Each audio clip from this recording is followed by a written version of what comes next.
News में आप सभी का फिर से एक बार स्वागत है। वसई विरार शहर महानगरपालिका तर्फे 12वीं मॅरेथॉन स्पर्धा आयोजित। 12वीं मॅरेथॉन स्पर्धा ही 8 डिसेंबर 2024 रोजी होणार आहे। संपूर्ण मॅरेथॉन ही 42 किलोमीटर असणार आहे व अर्धी मॅरेथॉन ही 21 किलोमीटर असणार आहे। त्याबरोबर 10, 5, 3, 2, 1 किलोमीटर तसेच दिव्यांगगण बंधूंसाठी ही मॅरेथॉन स्पर्धा ही असणार आहे। त्याचबरोबर 50 ते 60 वर्षीय वृद्धांकरिता ही मॅरेथॉन स्पर्धा असणार आहे। 42 किलोमीटर मॅरेथॉन स्पर्धा प्रथम येणाऱ्या करता 3 लाख रुपये असे पारितोषिक, तर 21 किलोमीटर मॅरेथॉन स्पर्धा प्रथम येणाऱ्या करिता 2 लाख असे पारितोषिक असणार आहे। सर्व मिळून एकूण पारितोषिक 69 लाख असणार आहे। तसेच सर्व खेळाडूंना प्रशिक्षण देणारे प्रशिक्षक यांनाही 51,000 रुपयाचे बक्षीस देण्यात येणार असल्याचे वसई विरार शहर महानगरपालिका आयुक्त अनिल कुमार पवार यांनी पत्रकार परिषदेत सांगितले। धन्यवाद। चैनल को लाइक शेयर सब्सक्राइब जरूर करें। सध्याची स्पर्धा ही फुल मॅरेथॉन 42 किलोमीटरची असणार आहे। अर्ध मॅरेथॉन ही 21 किलोमीटरची असणार आहे। त्याबरोबरच 10 किलोमीटर, 5 किलोमीटर, 3 किलोमीटर, 2 किलोमीटर आणि 1 किलोमीटर तसेच दिव्यांग बंधूंसाठी देखील एक स्पर्धा आपण आयोजित केलेली आहे। तसेच 50 वर्षावरील आणि 60 वर्षावरील वृद्ध जे असतील यांच्याकरता देखील आपण मॅरेथॉन स्पर्धा आयोजित केलेली आहे। फुल मॅरेथॉनसाठी 3 लाख रुपये प्रथम येणाऱ्या मॅरेथॉनपटला बक्षीस आहे। तर अर्ध मॅरेथॉनसाठी म्हणजे 21 किलोमीटरच्या मॅरेथॉनसाठी 2 लाख रुपयाचं बक्षीस आहे आणि सर्व टोटल जर बक्षीस बघितले साधारणतः 59 लाख रुपयांची बक्षीस आपण या ठिकाणी देणार आहोत। त्याचप्रमाणे फुल मॅरेथॉन आणि हाफ मॅरेथॉन यांचे जे विजेते आहेत त्यांचे जे प्रशिक्षक आहेत त्यांना देखील प्रत्येकी 51,000 रुपयाचं आपण बक्षीस आणि देऊन त्यांचा सत्कार देखील आपण या ठिकाणी करणार आहोत। कसं रूट असणार आहे?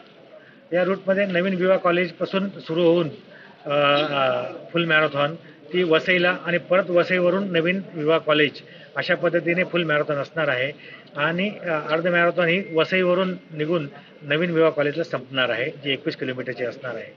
किती धावपटूंना काय आव्हान असेल वसई विरारमधल्या जनतेला? वसई विरार महापालिका क्षेत्रातील सर्व नागरिकांना तसेच सर्व महाविद्यालयीन विद्यार्थी, शाळकरी विद्यार्थी तसेच विविध संघटनांचे पदाधिकारी यांना महापालिकेतर्फे आव्हान आहे की जास्तीत जास्त नागरिकांनी, विद्यार्थ्यांनी, पदाधिकाऱ्यांनी, अधिकाऱ्यांनी, निवृत्त अधिकाऱ्यांनी, विविध संघटनांच्या पदाधिकाऱ्यांनी या स्पर्धेमध्ये भाग घ्यावा, जेणेकरून शरीर स्वास्थ्याकरता, मनस्वास्थ्य नीट राहण्याकरता देखील आपल्याला अशा स्पर्धांची आवश्यकता असते।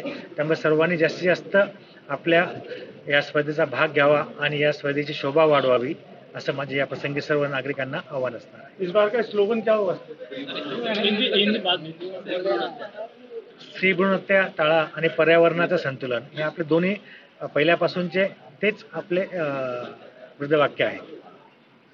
महिन्यामध्ये चांगल्या A5च्या ग्रॅज्युएशन मॅरेथॉन होत असतात। A5 त्या लोकांना अपॉइंट करतात आपण धावण्यासाठी आणि त्यांची लिस्ट आपल्याकडे येत असतं। जसजसे खेळाडूंची संमती येत जाते त्याप्रमाणे आपल्याकडे त्याची नावे येत असतात।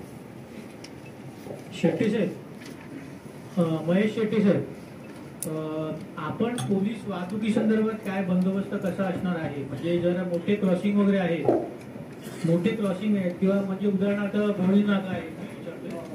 भोळी नाका आहे, सोपारा पूर्व ब्रिज खालचा जो आहे तिथे पण खूप ट्रॅफिक असतं आणि बाकीचे जे मार्ग आहेत त्याच्यावर कसं काय आपण वाहतुकीवर नियंत्रण ठेवणार आहोत? असे आपण 18 स्पॉट आयडेंटिफाय केलेले आहेत। तर अशा 18 स्पॉट पाहिजे म्हणून मी सांगतो। भाजी मंडी जंक्शन आहे, जगात नाका विरारचा आहे, त्याच्यानंतर माढा रोडच्या टर्नचं ठिकाण आहे, गोकुळ टाउनशिप आहे, विजय वल्लभ हॉस्पिटलचं जंक्शन आहे, त्याच्यानंतर तिरुपती नगरचं रोडचं जंक्शन आहे, बायपासचं एक जंक्शन आहे, चक्रेश्वर तलावाचं एक जंक्शन आहे, नंतर नाला सोपारा ब्रिजचं ते जिथे उड्डाण करत होते त्या ठिकाणचं आहे।